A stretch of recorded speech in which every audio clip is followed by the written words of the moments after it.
আপনারা কি জানেন কন্যা সন্তান কাদের বাড়িতে জন্ম নেয়?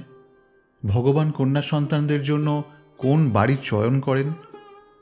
নারী হলো আমাদের মা, বোন, পত্নী, কন্যা, এরকম হাজার সম্পর্কের সাক্ষী, যার গুরুত্ব ভাষায় প্রকাশ করা যায় না। মনে করা হয় নারী হলো এই জগৎ সংসারের সবচেয়ে রহস্যময় সৃষ্টি। কোনো স্ত্রীর প্রকৃতি সম্পর্কে বুঝতে গেলে কেটে যায় অনেক সময়।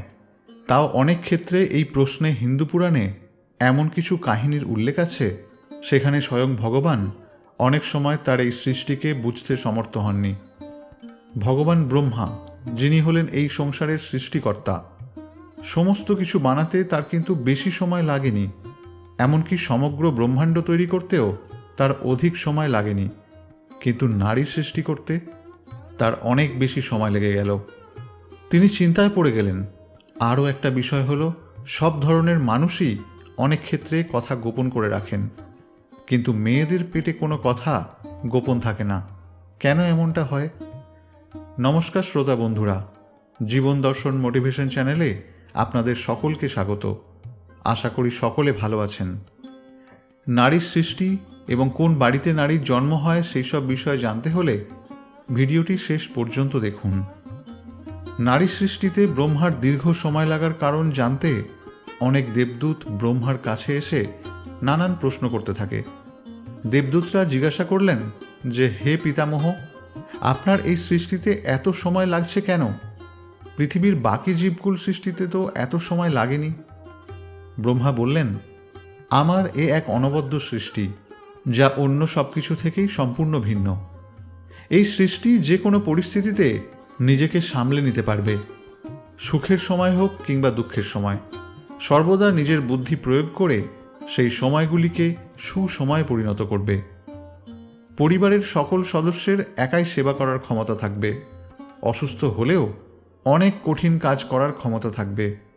শুধু তাই নয়, অত্যন্ত ধৈর্যের অধিকারী এই সৃষ্টি। এত রকম ক্ষমতার কথা শুনে দেবদূতেরা অবাক হয়ে গেল। তারা গিয়ে সেই অদ্ভুত সৃষ্টির শরীরে স্পর্শ করতেই চমকে গেল। এত রকম ক্ষমতার অধিকারী হয়েও এর চেহারা একদম সাধারণ এবং খুবই কোমল। দেবদূতদের এরকম অবস্থা দেখে ব্রহ্মা হেসে বললেন, অবাক হওয়ার কিছুই নেই। এই সৃষ্টি বাইরে থেকে যতটা নরম, ভিতর থেকে ঠিক ততটাই শক্ত, যে কারণে একে কোমল ভাবাটা ভুল। দুর্বলতার মধ্যেও ভয়ঙ্কর শক্তিশালী এই সৃষ্টি। যে কোনো বিভেদের সময় মাথা ঠান্ডা করে তার সমুচিত সমাধান করার ক্ষমতাও থাকবে। ব্রহ্মার সেই সৃষ্টির চোখে জল দেখতে পেয়ে দেবদূতেরা অবাক হল।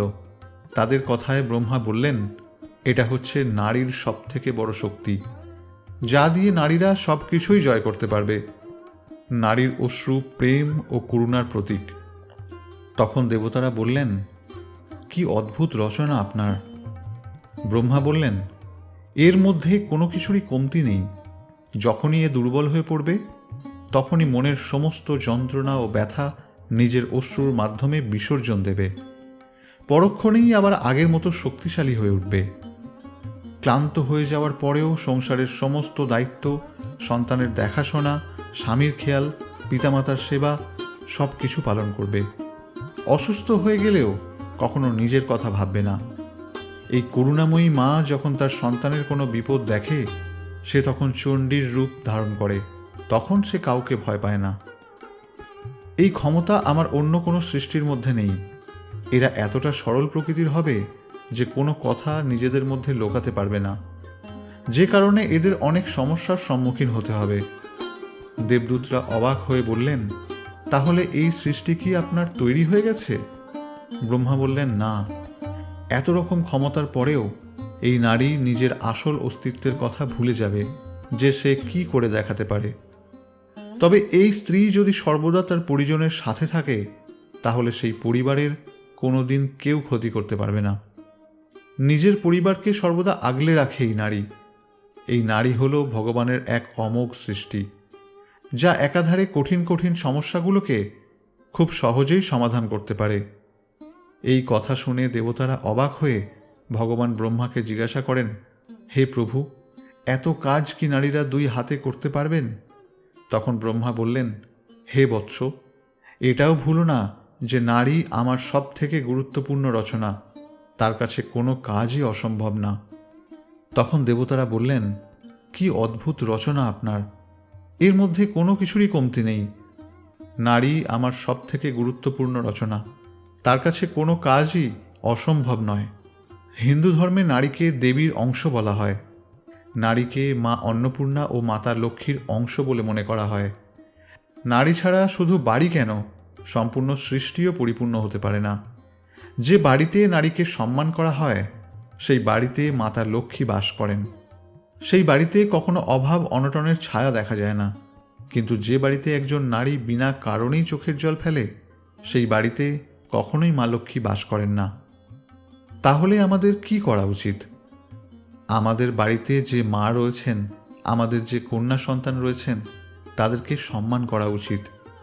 তাদের জন্য যথাযথ শিক্ষা ব্যবস্থা গ্রহণ করা উচিত এবং তাদের স্বপ্নকে পরিপূর্ণ করার দায়িত্ব নেওয়া উচিত।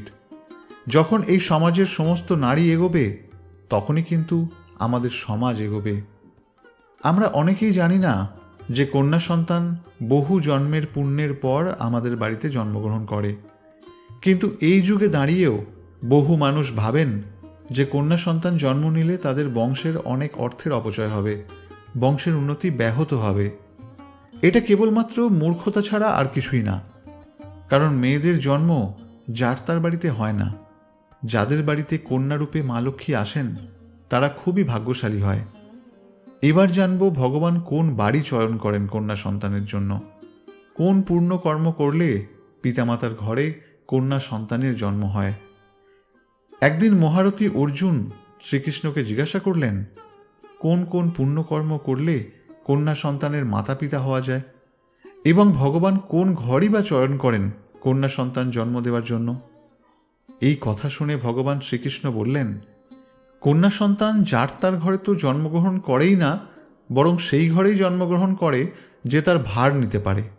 কারণ নারীর ভার বহন করা সবার পক্ষে সম্ভব নয়। নারী সংসারের জন্য, সৃষ্টির ভারসাম্য বজায় রাখার জন্য তার সমস্ত কিছু উৎসর্গ করতে পারে। আর যেদিন থেকে পৃথিবীতে কন্যা সন্তান জন্মাবে না, সেদিন সৃষ্টিও থাকবে না। সৃষ্টি একদম স্থির হয়ে যাবে এবং সমস্ত সৃষ্টির পরিসমাপ্তি ঘটবে।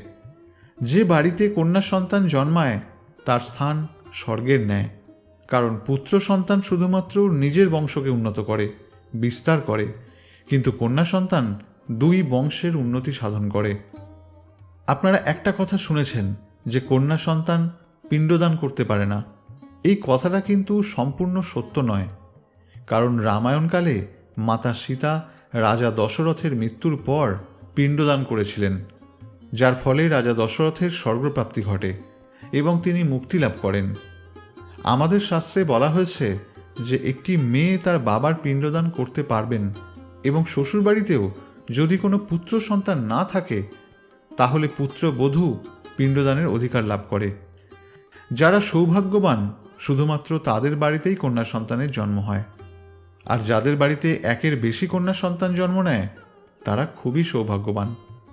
ভগবান সবার ঘরে কন্যা সন্তান দেন না। ভগবান ভাগ্যবানের ঘরেই দেন, যিনি তার লালন পালন করতে পারবেন।